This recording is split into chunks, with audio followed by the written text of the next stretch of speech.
بھیج دیا۔ تو وہ اس لیے وہ ایسے لگ رہا تھا کہ ظاہر ہے کہ جو فیصلہ کن اور ظاہر ہے کہ جو مذاکرات میں جو فیصلہ کن ہونا چاہیے تھا اس میں دونوں طرف، ایک تو حکومت کی جانب سے بھی کوئی ہائی اتھارٹیز موجود نہیں تھے، اور دوسری طرف حق دو تحریک کی جانب سے بھی ان کی لیڈرشپ موجود نہیں تھی، تو ڈیفینیٹلی ان مذاکرات میں ناکام ہونا تھا یا بغیر کسی نتیجے کے ختم ہونا تھا، تو ختم ہو گیا۔ ابھی جو کریک ڈاؤن ہوا ہے، اس کریک ڈاؤن سے پورا گوادر اور ساتھ میں تربت کیچ ضلع وہاں پہ مظاہرین باہر نکلے ہیں، لوگ اپنے گھروں سے نکلے ہیں، ان میں خواتین اور بچے بھی شامل ہیں، مرد تو ظاہر ہے کہ اس میں شامل ہیں۔ یوں آپ سمجھیں کہ پورا گوادر اس ٹائم ہڑتال پر ہے، مظاہرے پر ہے۔ ایک گوادر میں صبح 3 بجے سے کوئی دوپہر تک نیٹ ورک بھی کام نہیں کر رہے تھے، نیٹ ورک بھی بند کر دیے گئے تھے، وہاں پہ مظاہرین اور پولیس کے درمیان ہاتھا پائی بھی ہوئی ہے، تشدد بھی ہوا ہے۔ اور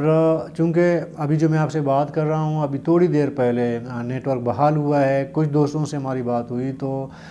شاید وہاں پہ ڈی سی آفس کے سامنے جو بہت بڑا مظاہرہ ہوا تھا وہاں پہ کچھ سرکاری دفاتر بھی جلائے گئے ہیں۔ اس کے علاوہ کوئٹہ کراچی شاہراہ پہ شاید مستوں کے مقام پہ وہاں پہ بھی حق دو تحریک کی حمایت میں روڈ بلاک کر دیا گیا ہے۔ لگ ایسے رہا ہے کہ یہ کریک ڈاؤن جیسے جیسے آگے طول پکڑتا جائے گا تو مظاہرین یا احتجاج کا دائرہ بھی وسیع ہوتا جائے گا، اور مختلف بلوچستان کے مختلف شہروں میں مزید بھی مظاہرے ہوں گے۔ جس طرح کہ کیچ پڑوسی ہے گوادر کا، وہاں پہ تربت شہر میں بڑی تعداد میں لوگ باہر نکلے ہیں اور وہاں پہ انہوں نے مظاہرے کیے ہیں، اور مظاہرین دکانیں بند کرنے کی کوشش کر رہے ہیں، جبکہ پولیس دکانیں بند نہیں کرنے دے رہی ہے۔ اس طرح کا وہاں پہ سچویشن پیدا ہو گیا ہے۔ ذمہ داری کس کی بنتی ہے؟ ذمہ داری ظاہر ہے کہ حکومت کی بنتی ہے۔ صوبائی حکومت کو جانا چاہیے تھا 2 مہینہ پہلے جب انہوں نے مظاہرہ کیا تھا یا انہوں نے دھرنا دیا تھا،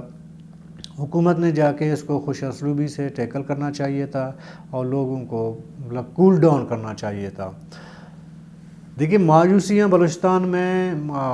موجود ہیں، اس میں کوئی دو رائے نہیں ہے۔ اگر حکومتیں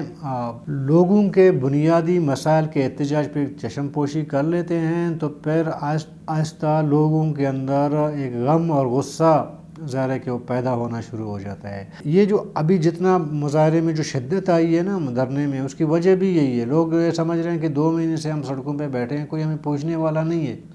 یہ تو ریاستوں کی ذمہ داری بنتی ہے نا کہ اس طرح کے جب لوگ ظاہر ہے دنیا میں کہیں بھی جمہوری ممالک وہاں پہ لوگ تو نکلتے ہیں سڑکوں پہ اپنے مطالبات کے حق کے لیے، کہیں مطالبات مان لیے جاتے ہیں، کہیں پہ امپلیمنٹ کیا جاتا ہے، کہیں پہ تسلیاں دے کے ان کو گھروں سے واپس کیا جاتا ہے۔ لیکن ایک تو وہ دیکھیں آپ کریک ڈاؤن اس صورت میں ایک طرف آپ کر سکتے ہیں، آپ یہ سمجھتے ہیں کہ جی مظاہرین کی جانب سے کوئی پرتشدد واقعات ہو رہے ہیں، وہاں پہ املاک جلائے جا رہے ہیں، وہاں پہ بہت چیزیں جو وائلیشن ہیں وہ کیے جا رہے ہیں، تو تب ٹھیک ہے، پھر ریاست کی ذمہ داری ہے کہ وائلیشن روکا جائے۔ حق دو تحریک کی جانب سے آپ اس سے اختلاف رکھیں یا اس کی حمایت کریں، جو بھی کریں وہ آپ کا ایک ظاہر ہے کہ ذاتی وہ خیال ایک سوچ ہے۔ لیکن اس بات میں کوئی دو رائے نہیں ہے کہ حق دو تحریک نے جب بھی مظاہرہ کیا پرامن مظاہرہ کیا۔ ابھی بھی 2 مہینے سے جو مظاہرہ اور دھرنا جاری تھا وہ پرامن تھا، اور پرامن مظاہرین پر تشدد کرنا یا ان کی گرفتاری کرنا اس سے کچھ حاصل نہیں ہوگا، اور الٹا حکومت کو میں ابھی جو رزلٹ آ رہے ہیں نا جہاں جہاں مظاہرے ہو رہے ہیں، حکومت کو بیک فٹ پہ جانا پڑے گا، اور مظاہرین پھر شدت کے اس سے زیادہ شدت کے ساتھ وہ پھر جا کے بیٹھیں گے۔ پھر آپ کیا کرو گے؟ آپ آخری حربہ استعمال کر دیتے ہیں ہمیشہ، تو اس سے حالات مزید بگڑیں گے۔ اور یہ نہیں ہے، دیکھیں لوگوں کے جو مطالبات حق دو تحریک نے جو مطالبات سامنے رکھے ہیں وہ تو بالکل آپ یوں سمجھیں کہ عوامی مطالبے ہیں، اور عوامی مطالبے پہ آپ ان کو ہمیشہ کہتے ہیں کہ نظریے کو نظریہ مارتا ہے نا۔ اس مطالبے کو جو مطالبہ ہیں ان میں 5-6 جتنے بھی ہیں ان میں سے اگر 2 پہ آپ امپلیمنٹ کر لیتے تب بھی شاید ہم جیسے لوگ بیٹھ کے کہتے ہیں یار 2-4 مسئلے حل ہو گئے ہیں، 2-4 اور حل کرنے کی کوشش کی جائے گی۔ ابھی آپ دیکھیں جب وزیر داخلہ گئے وہاں پہ مظاہرین سے دھرنے کی جگہ گئے، وہاں پہ جب مذاکرات غیر نتیجہ ہوئے تو اس کے بعد میڈیا سے وزیر داخلہ صاحب کیا کہتے ہیں؟ وہ کہتے ہیں جی کچھ ایشوز ایسے ہیں جو سندھ سے ان کا تعلق ہے، سندھ حکومت سے مطلب تعلق بنتی ہے، ایک ایشو ایسا ہے جو بارڈر کا ہے، وہ ایرانی گورنمنٹ سے ان کا تعلق بنتا ہے، کچھ جو ہے وہ مرکزی حکومت سے ان کا تعلق بنتا ہے۔ جی مان لیتے ہیں نا، تو پھر اس لیے تو مطالبہ کر رہے ہیں کہ جی آپ نمائندگی کر رہے ہیں، آپ حکومت ہیں تو آپ مرکزی حکومت سے بھی ڈائلاگ کر لیں، مسئلہ حل کروا دیں، سندھ حکومت سے بیٹھ کے آپ مسئلہ حل کروا دیں اور ڈیلیگیشن بھیجیں۔ ایران کے وفود آتے رہتے ہیں، ہمیشہ ڈائلاگ ہوتی ہے، اس کے ساتھ آپ معاملہ اٹھا لیں۔ لیکن یہ جو بارڈر کا معاملہ ہے نا، اس میں ایران کی طرف سے تو کوئی پابندی نہیں ہے۔ جو ہم تک اطلاعات آتی ہیں وہاں ایران کے بارڈر تک سامان سارا پڑا ہوا ہوتا ہے،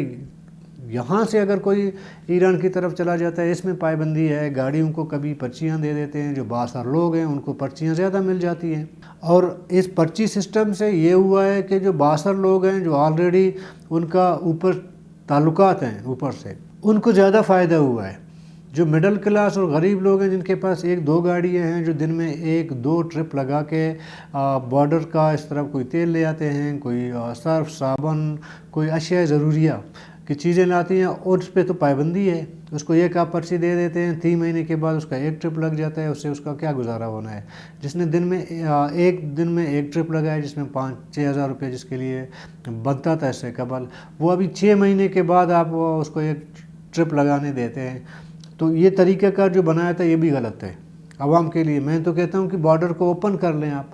آپ صرف سیکورٹی پوائنٹ آف ویو دیکھیں، ضرور دیکھیں، وہ ظاہر کہ بارڈر ہے، آنا جانا رہتا ہے، ایف سی کا کام بھی یہی ہے کہ وہ بارڈر مینیج کر لیں نا، بارڈر کی مینجمنٹ کر لیں۔ اب باقی ظاہر ہے کہ اب بلوچستان میں ہمیشہ کہتا ہوں کہ نہ یہاں پہ فیکٹریز ہیں، نہ یہاں پہ کوئی ذرائع آمدن ہے، جو سرکاری ملازم ہیں وہ بھی ظاہر ہے کہ جب اس تنخواہ سے گزارا نہیں کرتے، چھ جائے کہ جو بے روزگار ہیں، جن کے پاس کوئی روزگار نہیں ہے، جن کا سارا دار و مدار آپ کے بارڈر سے جڑا ہوا ہے۔ صرف میں ایران بارڈر کی بات نہیں کرتا ہوں، آپ چمن بارڈر جا کے دیکھیں تو لوگوں کا جب ایک روزگار جس کو آپ جو ریاست کی ذمہ داری ہے وہ روزگار نہیں دے پا رہا، جب لوگ خود سے اپنے روزگار کی جو ذمہ داری ہے یا جو وہ خود کر رہے ہیں، وسائل خود پیدا کر رہے ہیں اپنے روزگار کے لیے، اس پہ بھی اگر پابندی لگتی ہے تو پھر ظاہر ہے پبلک پھر کائے گی کیا؟ جب پیٹ کا معاملہ آ جاتا ہے تو پھر ظاہر وائلیشن بھی ہوتی ہے، اس میں مظاہرے بھی ہوتے ہیں، مطالبات بھی رکھے جاتے ہیں، بجائے کہ آپ مسائل اور ایشوز جو ہے وہ حل کر لیں، آپ کریک ڈاؤن کر دیتے ہیں، یا مہینوں لوگ مظاہروں پہ دھرنوں پہ بیٹھے ہوتے ہیں، ہم ان کو پوچھتے نہیں ہیں۔ تو پھر اگر تھوڑا سا ایگریسو مظاہرین ایگریسو ہو جاتے ہیں تو پھر آپ کریک ڈاؤن کرتے ہیں اس سے نفرتیں بڑھ جاتی ہے۔ آلریڈی بلوچستان میں مایوسی ہے، ہر حوالے سے ہے، جس ٹاپک آپ اٹھا کے دیکھیں، سی پیک کی آپ بات کرتے ہیں، سی پیک میں یہ چائنیز مانتے ہیں کہ جی سی پیک کا زیادہ جو ہے وہ فائدہ پنجاب کو پہنچا ہے، پنجاب کیونکہ نون لیگ کی حکومت تھی، اور معاہدے کنٹری ٹو کنٹری ہوتے ہیں، میاں صاحب اور شہباز شریف صاحب کی پارٹی جو ہے وہ اس ٹائم حکومت میں تھی، جو فنڈ ان کو سی پیک کے مد میں ملتے تھے سارا پنجاب میں انہوں نے لگا دیے۔ جب یہ تمام چیزیں ہوتی ہیں تو لوگوں میں غم و غصہ تو آتا ہے، اور ہم جیسے لوگ بھی تو اسی سوسائٹی کا حصہ ہے نا، ہمارا کوئی رشتہ دار، کوئی کزن، کوئی وہ بھی تو اسی کاروبار سے ریلیٹڈ ہیں تو وہ بھی متاثر ہوتے ہیں، تو ظاہر ہے کہ آواز تو ہمیں بلند کرنا چاہیے۔ اور یہ اچھی بات ہے، میں آپ کو بتا دوں کہ نیشنل پارٹی نے حمایت کی ہے عقد و تحریک کی اس کریک ڈاؤن کے خلاف، باقی جماعتوں کو بھی دینا چاہیے، کیونکہ یہ مسائل ایک پارٹی کا ایک مطالبہ نہیں ہے، یا عقد و تحریک کا اپنا مطالبہ نہیں ہے، یہ عوامی مطالبات ہیں، اور جو پارٹیاں ہیں وہ بھی تو عوام سے ہے نا۔ اگر ابھی گوادر میں یہ دھرنا ہوا ہے، ٹھیک ہے، جو دھرنے پہ بیٹھے ہوئے لوگ ہیں وہ عقد و تحریکیں ہو سکتے ہیں، لیکن جو مطالبات رکھے جا رہے ہیں اس میں تو تمام عوام کی ہیں، اور وہی عوام کچھ نیشنل پارٹی میں ہیں، کچھ بی ایم پی عوامی میں ہیں، کچھ بی ایم پی کے میں ہیں، تو وہ جو مطالبات ہیں وہ تمام پارٹیوں کے مطالبات ہیں اور یہ مانتے بھی ہیں۔ تو نیشنل پارٹی نے میرے خیال میں بہت اچھا فیصلہ کر لیا ہے، اور انہوں نے عقد و تحریک اس دھرنے کی نہ صرف حمایت کی بلکہ ابھی جو کریک ڈاؤن ہوا ہے اس کے خلاف وہ سڑکوں پہ نیشنل پارٹی بھی نکلی ہے۔ یہ میرے خیال میں بڑا اچھا فیصلہ ہے، اور اس طرح بی ایم پی کو بھی سوچنا چاہیے۔ کیوں بی ایم پی کو اسپیشلی اس لیے سوچنا چاہیے کہ اس وقت جو عوامی نمائندگی ہے وہ بی ایم پی کے پاس ہے، اور اس طرح کے کریک ڈاؤن سے ظاہر ہے کہ عوام جب بدزن ہوں گے تو آپ کا اسٹیک کدھر جائے گا؟ آپ تو کہتے ہیں نا اسٹیک ہولڈر ہیں، اور بڑا stakeholder B M P ہے پارلیمنٹ میں گوادر کا وہ۔ اور سب سے میں آپ کو بتاؤں افسوسناک واقعہ کیا ہے، اسلم بھوتانی صاحب کی ہم نے ہمیشہ تعریف سنی ہے کہ جی وہ جو ایم پی اے تھے تو اس نے درے جی یہ بنا دیا، درے جی کو وہ کر لیا، فلانا ترقی دی، فلانا جو بھی کیا اس نے۔ تو جب وہ ایم این اے بنے تب سے تو ہم نہیں دیکھتے کہ گوادر میں کبھی وہ آئے ہیں، اور آج کریک ڈاؤن ہوا ہے، آدھا دن گزر چکا ہے، لیکن اسلم بھوتانی کا ایک اسٹیٹمنٹ بھی ہماری نظر سے نہیں گزری ہے۔ وہ جو درے جی میں جو کام کیا ہے جی وہ اس کا حلقہ ہے، وہاں پہ وہ پیدا ہوا ہے، وہاں پہ اس نے بادشاہت کرنی ہے، سرداریت کرنی ہے، سب کچھ کرنا ہے۔ ادھر آپ جتنی تعریفیں کریں جی جو ڈیولپمنٹ کام کیے ہیں، جو بھی کیا ہے، وہ تو سمجھ آ جاتی ہے کس وجہ سے ہے۔ اصل جب آپ کہتے ہیں نا کام کرنے کا تو اب پتہ چلے گا جی۔ آپ ایم این اے آپ ایک دن گوادر گئے ہیں، شاید جب سے وہ ایم این اے بن گئے ایک دو بار شاید گئے ہوں گے۔ ابھی جب ایک سخت حالات ہیں اور لوگوں نے آپ کو ووٹ بھی دیا ہے اور ان کے خلاف کریک ڈاؤن ہوا ہے، اور آپ مرکز میں حکومت کا حصہ ہیں، تو آپ خاموش ہیں۔ اور بی ایم پی کی بھی خاموشی سمجھ آ جاتی ہے، ظاہر ہے کہ دو تین پہلے ویلاگز میں کہا ہے کہ اس وقت مولانا صاحب پہ ہم نے کرٹیسائز کافی کیا ہے کہ اس کا جو مخالفت کا جو ایک باٹم لائن ہے نا وہ بی ایم پی ہے، تو شاید بی ایم پی اسی مخالفت کو مد نظر رکھ کر وہ اس کریک ڈاؤن کو کنڈیم نہیں کر رہے ہیں، اس کے خلاف کھڑے نہیں ہیں۔ تو بہرحال جیسے جیسے حکومت اس طرح کے اقدامات اٹھائے گی تو لوگوں میں غم و غصہ پایا جاتا ہے۔ بہتر یہ ہے کہ جو پھر جا کے عقد و تحریک کی لیڈرشپ کے ساتھ بیٹھا جائے، اور جو گرفتار ہیں ان کو رہا کروایا جائے، اور بیٹھ کے جو ہے اس کا ایک سلوشن نکالا جائے۔